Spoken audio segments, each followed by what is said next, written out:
Good morning everyone. आज हम लोग डे 19 तक आ चुके हैं। लगभग 50 डेज, अब हमको लगता है ज्यादा दिन नहीं रहा है ना, डे 19 में पहुंच गए। तो आज ह्यूमन आई का प्रीवियस ईयर क्वेश्चन कर लेते हैं। कल टेस्ट नहीं तो प्रोबेबली परसों तो पक्का टेस्ट ही है, ठीक है? परसों नहीं है। हाँ, क्यों? ठीक है। कौन सा? चलो कोई नहीं, इधर इधर देखो। साइलेंस, देख ले इधर। ये an old person is suffering from an eye defect. Eye defect से परेशान है, caused by weakening of ciliary muscles. कल बता रहे थे ना, सिलियरी मसल्स कमजोर होने की वजह से दो बीमारी हो सकता है। मायोपिया भी हो सकता है, हाइपरमेट्रोपिया भी हो सकता है। दोनों हो सकते हैं कि नहीं हो सकता है? अच्छा, आगे और पढ़ते हैं कि क्या है। And diminishing flexibility of eye lens, और आई लेंस का जो फ्लेक्सिबिलिटी है वो भी कमजोर हो गया। मतलब आई लेंस कभी मोटा हो जाता था, कभी पतला हो जाता था, वो भी कमजोर हो गया। ठीक है, diminishing flexibility of eye lens का ये मतलब हुआ। मतलब कि ये अभी क्लियर नहीं बताया कि आई लेंस मोटा हो जा रहा है या फिर पतला हो जा रहा है। और आगे बढ़ते हैं। If the defect of vision is a, अगर विजन जो है उसका डिफेक्ट क्या बताया जा रहा है? ए है। Which can be corrected by lens बी, और वो कौन सा लेंस से करेक्ट किया जा सकता है? बी लेंस से। तो ए और बी क्या है? अच्छा, ना ही ये मायोपिया बताया क्लियर है, और ना ही बताया कि हाइपरमेट्रोपिया है। हो सकता है इस आदमी का जो सिलियरी मसल है वो कमजोर हुआ है और लेंस का फ्लेक्सिबिलिटी कमजोर हुआ है। इसका मतलब कि इस आदमी को ना ही दूर का दिख रहा है सही से, और ना ही पास का सही से दिख रहा होगा। और अगर ऐसा होता है तो इस डिफेक्ट को हम लोग क्या बोलते हैं? प्रेस बायोपिया। ऐसे डिफेक्ट को हम लोग क्या बोलते हैं? प्रेस बायोपिया। जिसको दूर का भी नहीं दिखे, जिसका फार पॉइंट भी कमजोर हो गया हो, और जिसका वीक पॉइंट भी खराब हो गया हो, वैसा बीमारी को हम लोग क्या बोलते हैं? प्रेस बायोपिया। प्रेस बायोपिया दिख रहा है, एक ही ऑप्शन में है ही, है ना? और इसको सुधार कौन सा लेंस का यूज करके करते हैं? Bifocal lens. बाईफोकल लेंस कल दिखाए थे, कैसा दिखता है?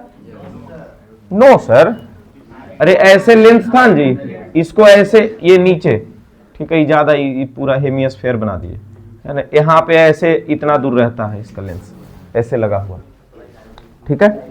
अगला, पहला नंबर डन हो गया। दूसरा नंबर, क्या ये पहले भी देख चुके थे? लेकिन प्रिज्म तो हम लोग कल पढ़े हैं ना। अरे प्रिज्म हम लोग कब पढ़े हैं जी? कल। क्या यहां देखो, ये इंसिडेंट रे इधर जा रहा है, नॉर्मल के साथ जो एंगल बनाता है उसको कौन सा एंगल बोलते हैं? Angle of incidence. Incident ray इधर देखो, तीर इधर का बना हुआ है, तीर इधर का बना हुआ है, देखो ना इसमें, ये ऐसे किया हुआ है। इसका क्या मतलब है? इधर जा रहा है, मतलब ये इंसिडेंट रे होगा। तो नॉर्मल के साथ जितना एंगल बनाएगा उसको हम लोग क्या बोलेंगे? Angle of incidence. और हमसे पूछा क्या जा रहा है? Angle of incidence and angle of deviation के बीच का angle, the angle of incidence and angle of deviation पूछा जा रहा है। मतलब आई बता दो और डी बता दो। तो एंगल आई तो 1 हो गया, तो 1 शुरुआत में कहां लिखा हुआ है? यहाँ और यहाँ। ए नहीं तो डी ऑप्शन हो सकता है। और आगे एंगल ऑफ डेविएशन पूछ रहा है। एंगल ऑफ डेविएशन वो एंगल होता है जो एंगल ऑफ इंसिडेंस और इमरजेंस, ये इंसिडेंट रे और इमरजेंट रे के बीच में बनता है। यहाँ इंसिडेंट रे देखो आगे चलते चला गया, ये जो डॉटेड लाइन से इधर दिखाया जा रहा है यही इंसिडेंट रे है। समझ गए? ये अगर इधर चलते चला जाता, नहीं मुड़ता यहाँ से, देखो यहाँ से ये इधर मुड़ गया था, समझ गए? अगर ये नहीं मुड़ता तो क्या ये सीधा जाने वाला था? तो ये हो गया इंसिडेंट रे। अच्छा, यहाँ पर आने के बाद एक बार और ये मुड़ गया है, क्योंकि ये रेयरर से डेंसर में चेंज हुआ था, ठीक है? बाहर एयर है और ये ग्लास प्रिज्म है, ग्लास है ये, ठीक है? तो रेयरर से डेंसर में गया, डेविएशन दिखाया। फिर यहाँ ये सामने जाना चाहिए था, लेकिन फिर से डेविएट होगा। क्यों? क्योंकि ग्लास प्रिज्म से बाहर निकल रहा है, तो फिर ये एंगल इधर दिखा दिया, ठीक है? तो एंगल 5 क्या हो गया हमारा? Angle of emergence. एंगल 5 को क्या बोलेंगे? एंगल ऑफ इमरजेंस, जो बाहर निकल रहा है। एंगल 2 को क्या बोलेंगे? Angle of refraction. एंगल 2 को क्या बोलेंगे? Angle of refraction. अच्छा, इसी को हम लोग अगर पीछे लेकर के चले आए तब ना हम लोग इंसिडेंट रे के बीच में एंगल दिखा सकते हैं कितना बन रहा है। इसी को जब हम पीछे लेकर के आए, देखो डॉटेड लाइन से, और ये आगे गया हुआ था, ये एंगल ऑफ डेविएशन दिख गया। एंगल ऑफ डेविएशन वो एंगल होता है जो इमर्जेंट रे और इंसिडेंट रे के बीच में बनता है। तो 1 और 6 कहां दिख रहा है? ऑप्शन नंबर डी में। क्वेश्चन नंबर 3 क्या लिखा हुआ है? When a beam of white light passes, उसका फॉर्मूला क्या होता है? किसका? प्रिज्म का जो फॉर्मूला होता है। प्रिज्म का फॉर्मूला कहां पढ़ना है 10th में? ये बताएं। अरे नहीं 10th में नहीं पढ़ना है। एंगल ऑफ डेविएशन निकालना जी।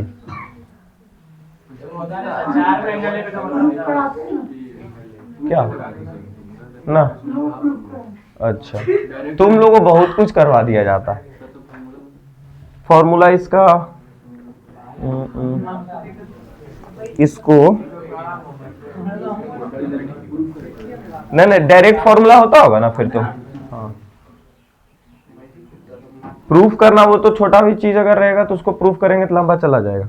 यहां से अगर सोचे तो इसका फॉर्मूला बन सकता है क्या? ये पैरेलल लाइन जा रहा है, ये देखो ना, ये नॉर्मल है नहीं, और ये इधर चला गया,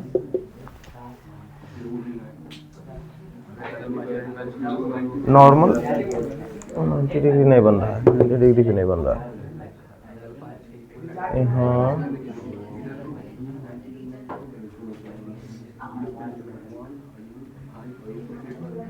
नहीं मालूम। A beam of white light passes through a region of very fine dust particles। बहुत ही ज्यादा छोटा छोटा डस्ट पार्टिकल से अगर पास किया जाए beam of light, the colour of light that scatters the most, वो कौन सा लाइट का कलर होगा जो सबसे ज्यादा स्कैटर होगा? सबसे ज्यादा स्कैटर होने वाला कौन सा कलर होता है? जो नीचे, अरे बंद चालू नहीं करो, यहां से कहां ऑफ हो गया इधर, तो ये BIBGYOR, ये सबसे कम स्कैटर होने वाला लाइट कौन सा होगा? रेड। और सबसे ज्यादा स्कैटर होने वाला कौन सा होगा? वायलेट होगा। लेकिन यहाँ वायलेट तो ऑप्शन में है नहीं, इंडिगो देखो ऑप्शन में नहीं है, तो फिर कौन बचा? ब्लू बचा। ठीक है, क्या ब्लू है कहीं? The possible way to restore clear vision of those people whose eye ball elongated, hello eye ball elongated लिखा हुआ है। कल बताए थे कोई एक विजन था जिसका आई बॉल इलोंगेशन, ये इलोंगेशन ऑफ आई बॉल लिखवाए थे किसी में? किसमें लिखवाए थे? मायोपिया में। अब मायोपिया किससे सुधार किया जा सकता है? Concave lens. हो गया ये, ठीक है। देखो कॉन्वेक्स लेंस और converging lens, hello convex lens और कन्वर्जिंग लेंस दोनों सेम चीज लिखा हुआ है। जिस बच्चे को नहीं भी मालूम होगा तो ये दोनों ऑप्शन तो नहीं लगा के आएगा। ये दोनों ऑप्शन जो बच्चा लगा रहा है उसका ये मतलब है कि उस बच्चे को कॉन्वेक्स लेंस और कन्वर्जिंग लेंस में भी दिक्कत है। ठीक है, इलोंगेशन मतलब बड़ा हो जाना, लंबा हो जाना, आई बॉल। और क्या? शॉर्टनिंग मतलब नहीं मोटा नहीं, लंबा हो जाना। ठीक है, शॉर्टनिंग मतलब आई बॉल का ये साइज जो है वो छोटा हो जाता है। फोकल लेंथ इसका कॉनकेव लेंस में छोटा हो जाता है। हाँ, कॉनकेव लेंस तभी ना लगा रहे होंगे जब छोटा हो जाएगा। आई बॉल कॉनकेव लेंस क्यों लगाते हैं? जब मायोपिया होता है, मायोपिया में क्या होता है? रेटिना से पहले इमेज बन जाता है। रेटिना से पहले इमेज बन रहा है, इसका क्या मतलब? फोकल लेंथ कम हो गया है। ठीक है, अभी ज्यादा बोले थे क्या?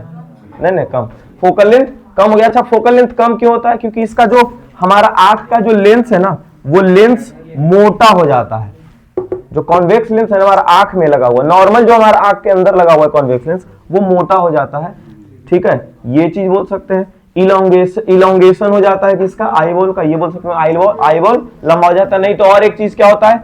सिलियरी मसल जो है कॉन्ट्रैक्ट हो जाता है। कल बताए थे कि यहाँ बीच में कुछ लटका दे और इधर से सिलियरी मसल, इधर सिलियरी मसल, इसको दबा दे तो इतना लंबा चीज भी कम जगह में आएगा तो फिर मोटा हो जाएगा। बस वो चीज। और ज्यादा मोटा होगा तो इसका पावर बढ़ जाएगा तो जल्दी रेस को मोड़ देता है। समझ गए? जल्दी रेस को मोड़ता है, उसके वजह से फोकल लेंथ इसका छोटा हो जाता है। हाँ, अगला क्वेश्चन कौन सा नंबर आ गया? चौथा। देखो, the part of human I which controls the amount of light entering into it, वो कौन सा पार्ट है ह्यूमन आई का जो कंट्रोल करता है लाइट इंटर करने को? ठीक है, कॉर्निया। अरे आइरिस में करता है जी, प्यूपिल का साइज बड़ा छोटा किसके द्वारा किया जाता है? आइरिस के द्वारा। मतलब iris is the one who which controls the size of pupil to enter the light into it, है ना। आइरिस जो है किधर गया? आइरिस कंट्रोल कर रहा होगा कि कितना लाइट आंख के अंदर इंटर करवाना है और कितना नहीं करवाना है। पुपिल का तो साइज बस बड़ा और छोटा होता है, ठीक है। क्या चीज? पुपिल का काम बस छोटा या बड़ा हो जाना है। पुपिल का काम जो है छोटा या बड़ा हो जाना है। जब डिम लाइट होगा तो पुपिल जो है वो बड़ा हो जाएगा। किसके द्वारा ये कंट्रोल किया जाता है? जब भी कंट्रोल के बारे में बात आएगा तो आइरिस करता है, ठीक है। पुपिल का काम बस, अब आ गया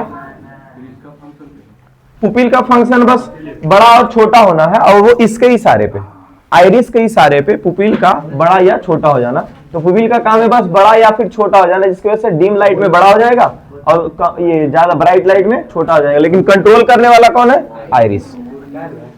कॉर्निया अल्ट्रावायलेट रेस को रोकने का काम करता है। अल्ट्रावायलेट रेस को, कॉर्निया वाइटिस पार्ट, ये अल्ट्रावायलेट रेस को कंट्रोल ये रोकने का काम करता है। सिलियरी मसल कॉन्ट्रैक्शन है तो रिलैक्सेशन, जिसके कारण लेंस का फोकल लेंथ बढ़ाना या फिर घटाना है। Assertion, when ciliary muscles contract, ciliary muscles अगर कॉन्ट्रैक्ट हुआ तो क्या हो जाएगा? फोकल लेंथ इसका कम हो जाएगा, पावर ऑफ जो लेंस है वो बढ़ जाएगा हमारा आंख के अंदर का। The eye lens becomes thin, गलत बोल दिया, आई लेंस थिक हो जाता है। आई लेंस क्या हो जाता है जी? थिक, मोटा हो जाएगा। तो ये क्या हो गया? फॉल्स, मतलब ऑप्शन नंबर डी, है ना। हम लोग ऐसा रीजन देखने भी नहीं गए और यहीं से ऑप्शन डी। फिर भी ciliary muscles control the power of eye lens, सही बात है। सिलियरी मसल जो आई लेंस का पावर कंट्रोल करता है। जब सिलियरी मसल कॉन्ट्रैक्ट होगा तो पावर जो आई लेंस का बढ़ जाएगा, समझ गए। और सिलियरी मसल जब रिलैक्स हो जाता है तो आई लेंस का पावर घट जाता है, ठीक है। ये पांचवा, छठा, सातवां नंबर। चलो ये देखो,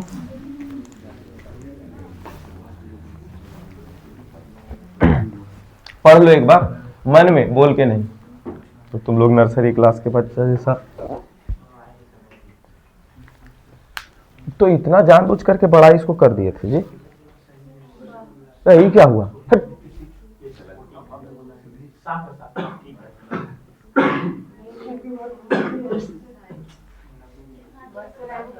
ठीक ठीक, ऐसे ठीक था। हाँ हाँ, कम कर रहे थे, पीछे वाला पीडीएफ खुल जा रहा था।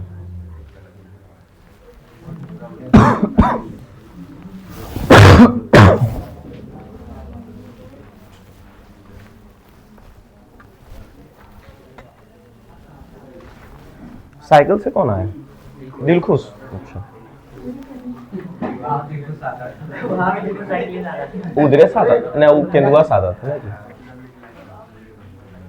वो तो प्राइम मिनिस्टर बनता था, वो पोल डालता था इंस्टाग्राम स्टोरी पे कि क्या मैं 2025 से प्रधानमंत्री बन पाऊंगा, तो एक को गूगल पोल आ जाता था तो खुश हो जाता था। ये एक आदमी वोट दे रहा है कम से कम, अपना पोल में अपना वोट दे सकता है स्टोरी पे। हाँ, तो अपने देख खुश रहता था क्या कि ऐसा भी कोई आदमी होता होगा कि अपना पोल डाल के नहीं नहीं हम नहीं बनने लायक हैं, नहीं डालते हैं।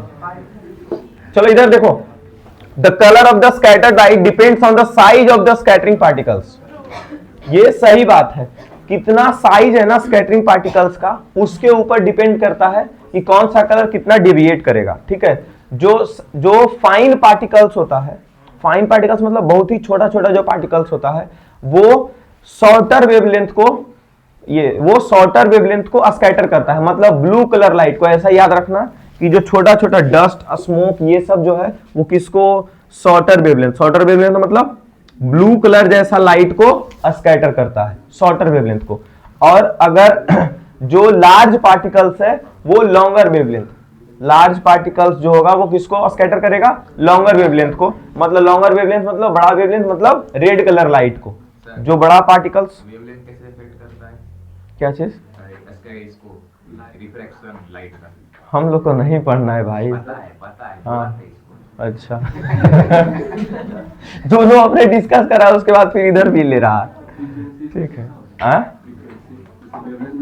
हाँ, वेवलेंथ से फ्रीक्वेंसी रिलेट करवाओगे, अच्छा। इसमें ना सी बाई लेमडा होता है ना। जैसे बेवलेंथ होता है ना, हम्म। जैसे आप बोले रेड का बेवलेंथ क्या होता है? याद थोड़ी हमको, बहुत ज्यादा होता है, बस इतना हमको मालूम है। सबसे ज्यादा उसी का होता है। हाँ सबसे ज्यादा होता है, सबसे ज्यादा होता है। फ्रीक्वेंसी उस सब लाइट में कैसा होता है?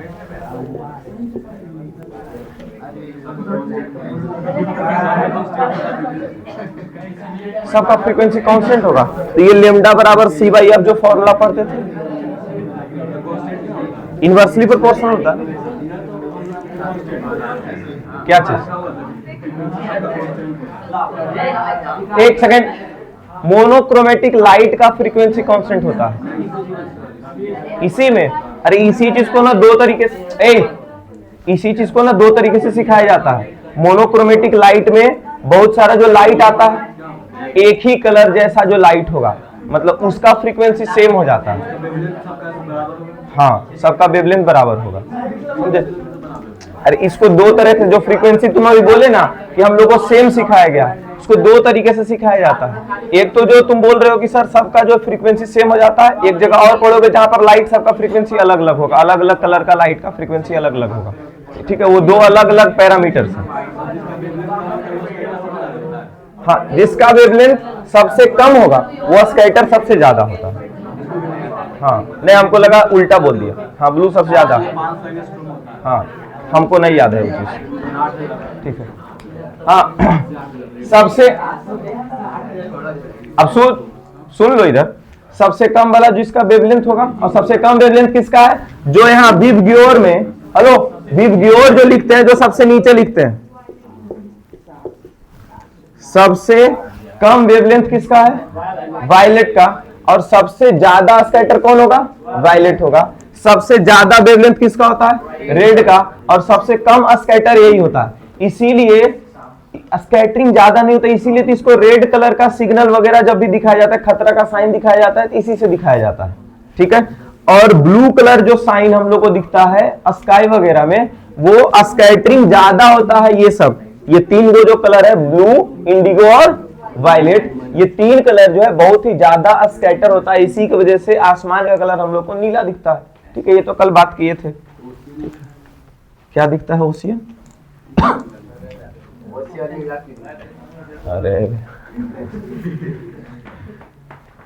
जैसे वो एटमॉस्फेरिक रिफ्रैक्शन की वजह से वो दिख रहा होता है ना। ओशियन के पास एटमॉस्फेरिक रिफ्रैक्शन नहीं होता, हम लोग सेम एटमॉस्फेयर में है भाई, ठीक है? तो वो ओशियन, तुम ये क्या बोलते हैं, पैसिफिक ओशियन नीला कलर का फिर नहीं दिख रहा है। हाँ कोई ज्यादा ब्लू, कोई लाइट ब्लू दिखता है। चलो चल इधर इधर इधर इधर 2 मार्क्स पे आ चुके हम लोग। किसका जी? अच्छा ये नहीं बताए। Colour of the scatter light depends upon the size, ये तो सही बात है। किस जो स्कैटरिंग पार्टिकल्स होगा, स्कैटरिंग पार्टिकल्स होगा उसके साइज पे डिपेंड करता है, ठीक है? ये तो ट्रू हो गया, मतलब कि यहां से अब ये याद रखना है कि जो ज्यादा वेवलेंथ, मतलब रेड कलर वाला लाइट जो है वो लार्ज पार्टिकल्स को स्कैटर करेगा, ठीक है? और जो छोटा छोटा पार्टिकल्स होता है, जैसे स्मोक हो गया, डस्ट हो गया, ये सब को स्कैटर करने के लिए शॉर्टर वेवलेंथ आएगा। शॉर्टर वेवलेंथ मतलब ब्लू कलर, वायलेट, इंडिगो, ये सब। तो यहाँ पर देखो वेरी फाइन पार्टिकल्स, मतलब बहुत ही छोटा particles scatter mainly red light. Mainly क्या स्कैटर करता है? Red light. गलत लिख दिया। उसके बाद और देखो, while particles of larger size scatter lighter of shorter wavelength. ये बोलता है लार्जर साइज का जो पार्टिकल्स होगा वो छोटा वेवलेंथ को स्कैटर करेगा, ये भी गलत लिखा हुआ है। तो ये हो गया तुम्हारा फॉल्स। कौन सा ऑप्शन? ऑप्शन सी, ठीक है? हाँ वेवलेंथ वेलोसिटी में तुम लोग साउंड वाला चैप्टर में ही पढ़े हो।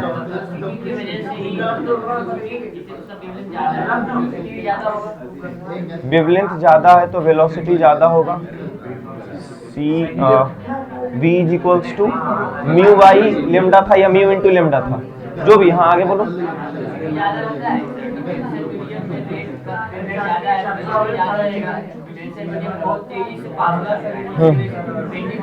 उसके हाँ बेंडिंग नहीं, उसका ज्यादा बेंडिंग नहीं होता ना। हाँ यहाँ देखो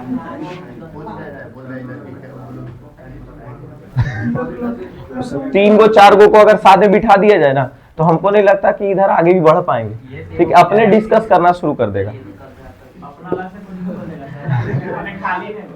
तो क्वेश्चन आते रहेगा ना, फिर चारों लड़ेगा ना उस पे।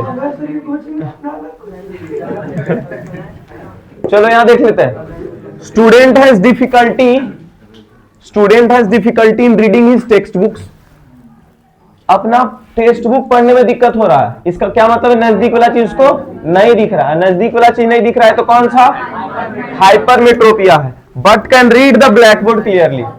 लेकिन ब्लैक बोर्ड क्लियरली पढ़ सकता है वो, मतलब दूर का चीज पढ़ सकता है। ब्लैक बोर्ड लिखा मतलब दूर का चीज बोल रहा है, और टेक्स्ट बुक बोल रहा है या मोबाइल बोल रहा है जिसको, या फिर कंप्यूटर बोल रहा है, तो ये सब मतलब नजदीक के बारे में बात कर रहा है। ठीक है, हाँ ऐसे समझते हैं। जैसे कि difficulty in reading is text book, मतलब नजदीकी पढ़ने में दिक्कत होता है। टेक्स्ट बुक मतलब सब टेक्स्ट बुक मतलब नजदीक होता है, ऐसा नहीं। टेक्स्ट बुक मतलब कहाँ रख के पढ़ेंगे, बहुत दूर तो नहीं रखेंगे, बस ऐसे। इसका क्या मतलब है? इसको हाइपरमेट्रोपिया जैसा बीमारी है। क्लियरली व्हाइल सीटिंग, यही अभी इसी को पूरा कर रहा है। Name the defect of the vision a student is suffering from. तो क्या लिखेंगे? डिफेक्ट ऑफ विजन, ऐसे करके defect of vision dot hypermetropia और फार साइटेडनेस। क्या लिखेंगे? फार साइटेड। फार साइटेडनेस मतलब फार वाला ठीक है, मतलब दूर वाला ठीक है, फिर भी साइटेडनेस मतलब की दिक्कत है उसको। लीस्ट टू रीजन, क्या रीजन इसका लिख लोगे? कौन कौन रीजन था? शॉर्टनिंग ऑफ आईबॉल और फिर रिलैक्सेशन ऑफ सिलियरी मसल्स। बस हो गया। अच्छा, this write the nature of the lenses required to correct this defect. एक एक नंबर का तीनों है, एक एक नंबर का, आधा ऊपर बीच का एक, फिर यहाँ एक आधा नंबर आ गया। किधर गया जी? नेचर ऑफ द लेंस, कौन सा lens? Convex lens, concave lens नहीं, कौन सा लेंस? Convex lens. हाइपरमेट्रोपिया के लिए कॉन्वेक्स लेंस। ठीक है, आगे बढ़े। Draw a ray diagram to show the path of ray of light falling obliquely. Obliquely मतलब तिरछा। ठीक है, जैसे एक हॉरिजॉन्टल जानते हो, एक वर्टिकल जानते हो, वैसे ही ऑब्लिक लाइन होता है। ये वर्टिकल हो गया, ये हॉरिजॉन्टल हो गया, ऑब्लिक मतलब ऐसे हो गया। ठीक है, नॉर्मल से पास करेंगे तो फिर सीधा वो रिफ्लेक्ट होगा, क्रिटिकल एंगल के ऊपर चला जाएगा ना।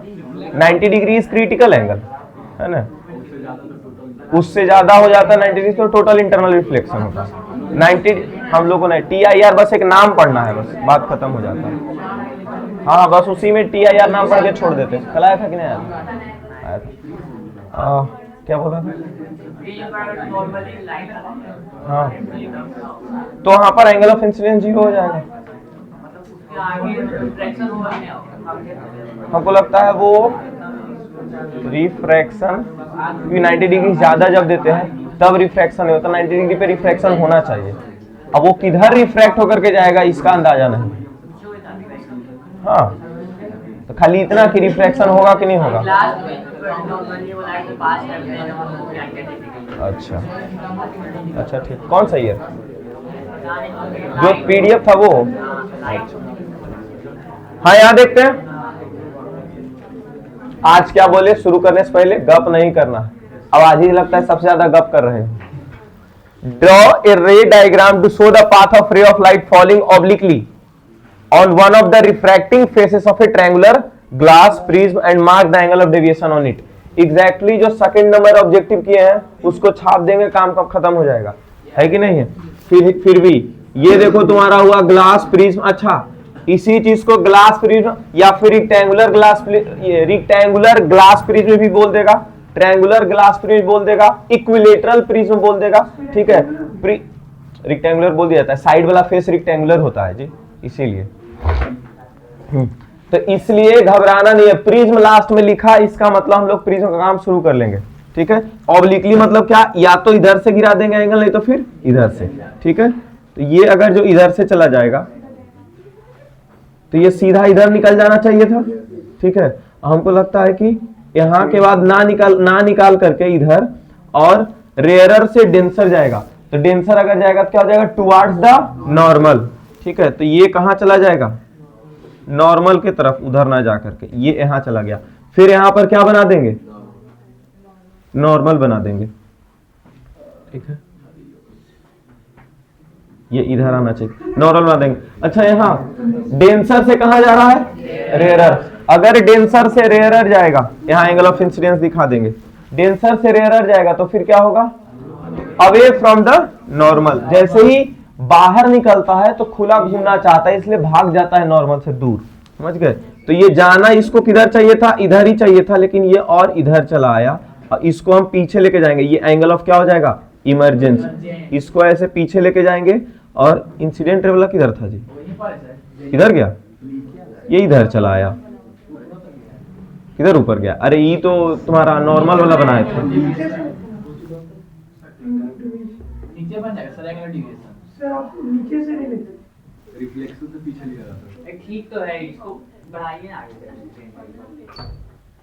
अरे जो भी है उल्टा बना दिया लगता है, हाँ उसी की वजह से। जब एक चीज इसमें बस याद रख लेना ना, कि जब भी हम लोग इमरजेंट रे निकालते हैं, तो जब तुम्हारा दिमाग काम नहीं करे कि टुवर्ड्स द नॉर्मल लेके जाना है कि अवे फ्रॉम द नॉर्मल लेके जाना है, तो तुम सीधा सोचना कि बेस किधर है ट्रायंगल का, ट्रायंगल का बेस किधर है, बस बेस की तरफ लेकर के मुड़ जाना, ठीक है। हाँ, इसको एक जगह शॉर्ट वीडियो में बता रहा था कि बेबी को बेस पसंद, ऐसे करके याद रखिए, समझ गए। हाँ, तो यहाँ पे क्या देखना है, बेस के तरफ इसको मोड़ देना है। जब इमरजेंट लगेगा तो तुमको लगेगा कि इधर जाएगा कि इधर जाएगा, तो एकदम इसको इधर कर देना, बेस के तरफ इसको इमरजेंट रे को मोड़ देना, और इसी को पीछे लेके जाते हैं, इधर से इंसिडेंट रे इधर लेके चले जाएंगे, यहाँ पर एंगल ऑफ डेविएशन बन जाएगा। Ray diagram to show the refraction of ray of light passing through equilateral glass bridge, mark the angle through which the emergent ray bend from the direction of incident. ये फिर से वही question है जो exam, ये कौन सा MCQ 2 में दिख रहा था। Name the type of lenses required by the person for the correction of their defect of vision called presbyopia. Presbyopia के लिए हम लोग कौन सा lens, bifocal lens, bifocal lens. यहां तक write the structure of the lens commonly used for the, write बोला है ना, राइट बोला, used for the correction of this defect giving reason for such designs. ठीक है, ये जो डिजाइन है ना, पहले ये डिजाइन बना देंगे, अपना एक चश्मा लेंगे, ठीक है, एकदम ऐसा चश्मा मत ले लेना, ठीक है। अरे कैसा, हम अपना चश्मा खुद नहीं बना पा, चलो ई वाला डिजाइन जो ऐसे दे देना, ये डिजाइन ऐसे दे देना इसमें, ठीक है। अच्छा, इसका क्या रीजन था कि अगर जो नजदीक का पढ़ना होगा तो हम लोग जो है पास देखना होता है, तो हमारा जो पलक जो होता है आंख का, वो नीचे झुक जाता है, इसी वजह से हमको बस नीचे देखने का जरूरत है। इसीलिए नजदीक के लिए नीचे वाला पार्ट को कौन सा लेंस दे देते हैं, कॉन्वेक्स लेंस। कौन सा लेंस दे देते हैं, कॉन्वेक्स लेंस। और जो ऊपर वाला पार्ट होता है इसको कौन सा लेंस दे देते हैं, कॉनकेव लेंस दे देते हैं, ठीक है। तो if we have to see distant object, we have to see far, so the upper part of the lens will be convex lens, and if upper part of the lens is concave lens, and the object which is nearby, we have to see, we will be using convex lens। ये नीचे का क्या हो जाएगा जी, lower part of the lens, ठीक है, या फिर lower part of the correction lens या corrective lens. Give reason, lower part of चश्मा लिखा, अभी भी 2 नंबर का ही है। अच्छा, ये 2 नंबर में 2 क्वेश्चन आ गया, समझ रहे हो, 1 नंबर का। पीडीएफ सेंड किए हुए हैं क्या, इसका मिल जाएगा। डेंजर सिग्नल वाला भी इसमें होगा लिखा हुआ। What is a rainbow, rainbow क्या है, अ स्पेक्ट्रम ऑफ 7 कलर्स, है ना, इन the sky after rain, after rain या फिर आफ्टर रेनफॉल, ठीक है। बारिश होने के बाद जो एक स्पेक्ट्रम बनता है 7 कलर का, उसी को हम लोग क्या बोलते हैं, रेनबो बोलते हैं। We see a rainbow in the sky only after the rainfall. Why, क्योंकि एटमॉस्फेयर में वाटर ड्रॉपलेट्स रह जाता है, और वाटर ड्रॉपलेट जो है वो प्रिज्म का काम करता है, और जो व्हाइट लाइट सन के तरफ से निकल रहा होता है, ठीक है, वो प्रिज्म पढ़ करके और वहां पर 3 चीज करेगा। पहला रिफ्रैक्शन, दूसरा डिस्पर्सन, तीसरा TIR, ये हो जाता है, अब फिर एक बार और रिफ्रैक्शन करके रेन ड्रॉपलेट से बाहर निकल जाता है। ठीक है, तो ये पार्ट लिख देंगे 2 नंबर का। सॉलिड फॉर्म में करेगा कि नहीं करेगा? वाटर ड्रॉपलेट सॉलिड फॉर्म में, गैस के फॉर्म में रहेगा। वाटर ड्रॉपलेट गैस के फॉर्म में रहता है, वो तो ठीक है। सॉलिड ट्रांसपेरेंट फॉर्म में करना चाहिए ना, क्योंकि प्रिज्म तो सॉलिड ही है। प्रिज्म हमारा ग्लास प्रिज्म होता है वो सॉलिड होता है ना जी, तो उसमें तो हो ही रहा है। तो वाटर ड्रॉपलेट्स अगर सॉलिड फॉर्म है तो वो ट्रांसपेरेंट अगर होगा तो उसमें हो जाएगा। ठीक है, रिफ्रैक्टिव इंडेक्स ऐसे भी चेंज होगा ना, बस वहां पर वो सरफेस, हेलो, अब जरूरी ऐसा वाला सरफेस में प्रिज्म देखने को मिल जाएगा, ये ऐसा वाला सरफेस में स्पेक्ट्रम देख लोगे, ये पॉसिबल नहीं होगा। क्यों नहीं होगा? इसमें वहां पर टोटल इंटरनल रिफ्लेक्शन भी तो हो रहा होता है।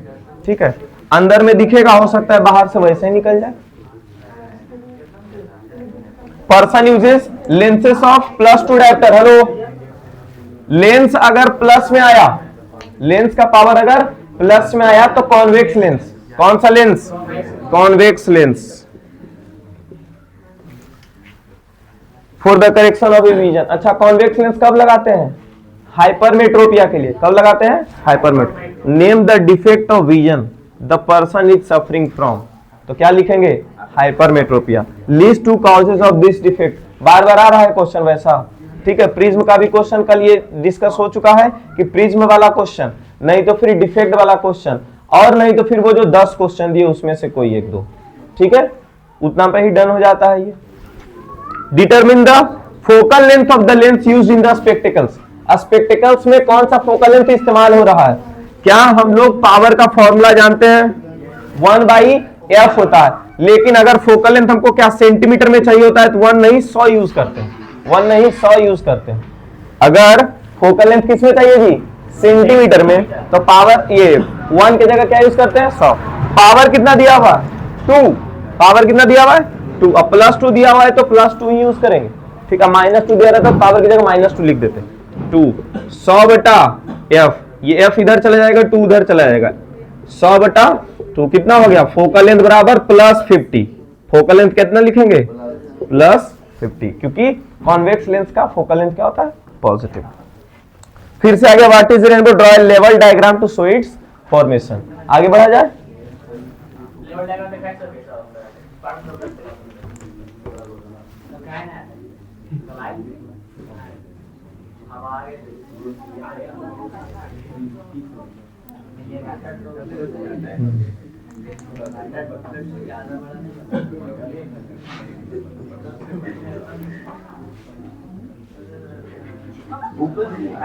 ऊपर से आएगा।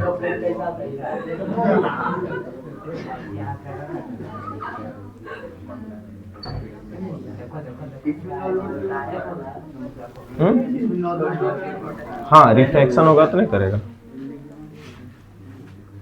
तब ना पता चलेगा हमको मोड़ना किधर है। ये इधर जाना चाह रहा था ना, टुवर्ड्स द नॉर्मल चला जाएगा। ठीक है, और यहीं पर क्या हो जाएगा? 7 को कलर भी बन जाएगा। ठीक है, उसके बाद यहां से क्या कर देंगे? यहाँ पर TIR हो जाएगा।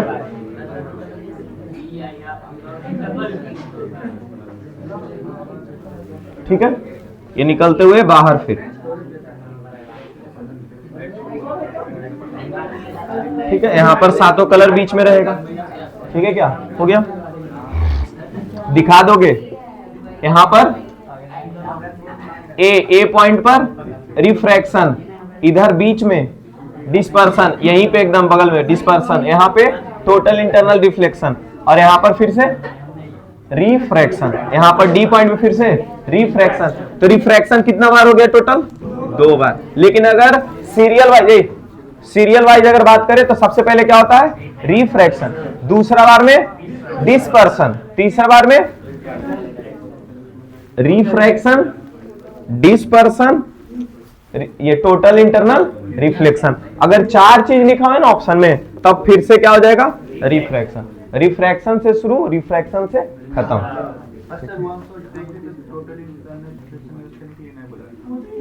इंटरनल रिफ्लेक्शन बस बोलेगा यहाँ पे। यहाँ पे सिर्फ टोटल इंटरनल रिफ्लेक्शन नहीं बोल करके इंटरनल रिफ्लेक्शन बस बोलेगा। और ये वो एमसीक्यू के क्वेश्चन की दोनों टोटल इंटरनल इंटरनल को टोटल हम लोग को पढ़ना नहीं है, इसके वजह से आप सभी इंटरनल आएगा ऑप्शन। तो एक बात रह जाएगा बात में। हेलो केस स्टडी पढ़ लो। इधर देखो, ह्यूमन आई के बारे में बात कर रहा है। Most valuable and sensitive sense organ eyes enable us to see the wonderful world around us. We observe that one person can not see objects distinctly and comfortably. एक आदमी जो है सही से ऑब्जेक्ट, डिस्टिंक्टली मतलब कि साफ से नहीं, डिस्टेंटली मतलब होता है दूर, डिस्टिंक्टली मतलब होता है साफ तरीके से नहीं देख पा रहा है, समझ गए, धुंधला उसको दिख रहा होगा।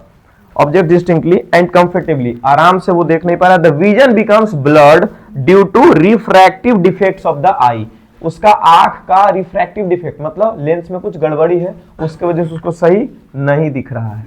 अब आगे, when do we say that a person is suffering from myopia. उसको मायोपिया हुआ ये कब बोलेंगे? तो जब उसको डिस्टेंट ऑब्जेक्ट नहीं दिख रहा होगा साफ। तो when a person can not C distant object clearly, या फिर क्लियरली की जगह डिस्टिंक्टली भी इस्तेमाल कर सकते हैं। डिस्टेंट ऑब्जेक्ट्स डिस्टिंक्टली मतलब दूर वाला ऑब्जेक्ट साफ साफ नहीं दिख रहा है, तब हम लोग बोल सकते हैं कि उस आदमी को क्या है? मायोपिया। ठीक है, list two main causes of myopia. ठीक है, आगे बढ़े। अरे मायोपिया सबसे पहले क्या लिखेंगे? Elongation of eye ball.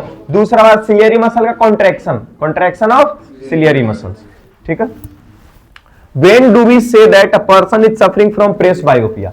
एक आदमी को प्रेस बायोपिया है, हम कब बोल सकते हैं? The person can not see nearby object as well as distant object clearly, then person is suffering from presbyopia. Write the structure of common type of bifocal lens used by the person suffering from presbyopia. इसका देखो कैसे सुधार करते हैं, इसको नहीं पूछता, ये पूछता है कि लेंस उसका कैसा होगा ये बताओ। तो lower part of the lens will be concave lens, convex lens, और upper part of the lens will be concave lens.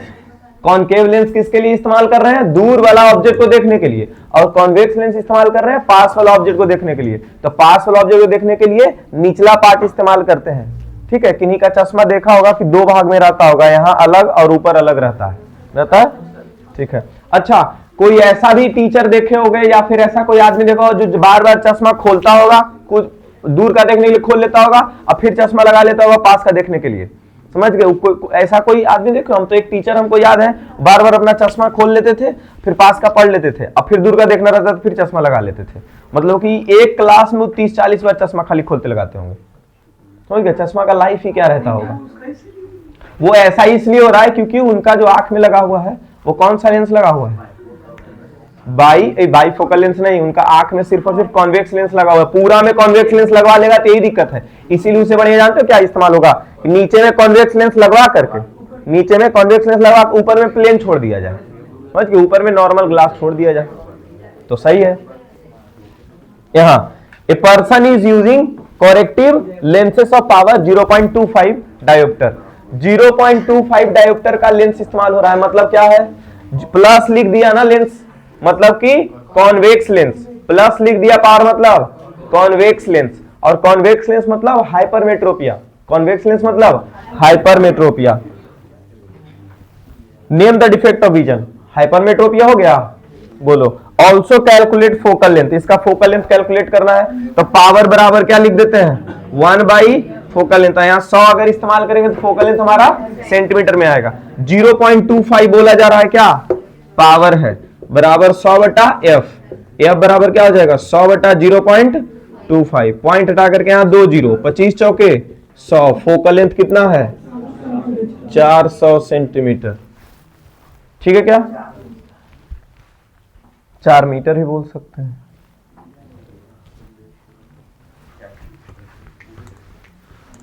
ये पढ़ लो। A person allowed a narrow beam of white light from the sun to enter a dark room. एक dark room में sun से बहुत ही एक पतला सा कोई रूम में छेद हुआ है, ठीक है, और सन से जो लाइट आ रहा है उसको एंट्री दिलवा रहा है, ठीक है, एक डार्क रूम में, through a small aperture and placed a glass prism in its path. Small aperture क्यों लिखा होगा? मतलब कि बहुत ही छोटा सा कोई छेद है, वहीं से व्हाइट लाइट पास करवाया जा रहा है, इसीलिए उसके लिए इस्तेमाल किया स्मॉल अपर्चर। इन्हें कि अपर्चर बोला तो ऐसा ड्रॉ करे कि ऐसा ड्रॉ करे, ये दिमाग में नहीं चला जाना चाहिए, ठीक है, क्योंकि हम लोग कॉनकेव या कॉन्वेक्स मिरर का अपर्चर ऐसे ही ड्रॉ करते थे, ठीक है। तो अपर्चर मतलब बहुत ही छोटा सा जगह को ये जगह को बोल रहा है। Placed a glass prism in its path, और उसके पाथ में जहां पर लाइट आ रहा है उसके पाथ में क्या बना दिया है, ग्लास प्रिज्म डाल दिया है। Such a manner that beam falls on the face A B, यहीं पर दिखाएगा A B of the prism as shown in the figure. देखो यहाँ ए बी फेस जो है इसी पे बीम व्हाइट लाइट का ऐसे आकर के पड़ा है। अब क्या होगा, यहाँ पे स्क्रीन है, स्क्रीन किसको बोलते हैं, जहां पर सातों कलर का स्पेक्ट्रम बनता है। अच्छा, सबसे नीचे कौन आता है, V I B G Y O R, ऐसे समझे। जब भी लिखना होगा तो नीचे से शुरू करके ऊपर जाएंगे, विव की ओर लिखेंगे, ठीक है क्या।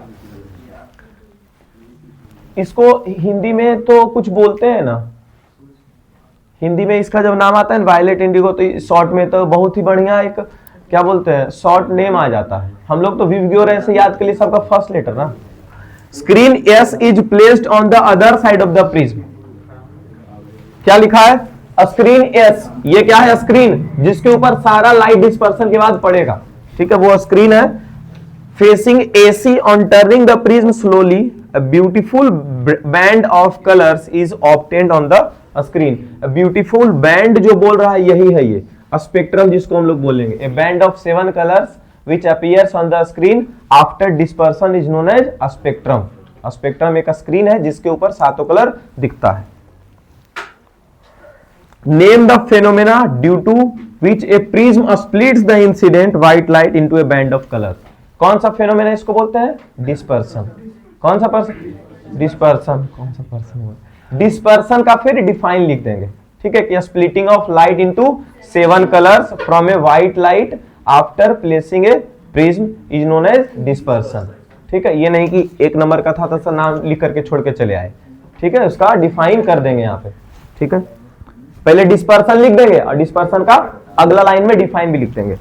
उसके बाद क्या है, state the reason of getting a band of 7 colours in the above case. वो रीजन क्या है, तो एक कलर जो है वो 7 डिफरेंट कलर से मिलकर के बना हुआ रहता है और सबका अलग अलग वेवलेंथ होता है, तो कोई ज्यादा डेविएट कर जाता है और कोई कम डेविएट करता है, ठीक है। क्या बोलेंगे, a white colour light is a combination of 7 colours in which violet deviates the most and red deviates the least।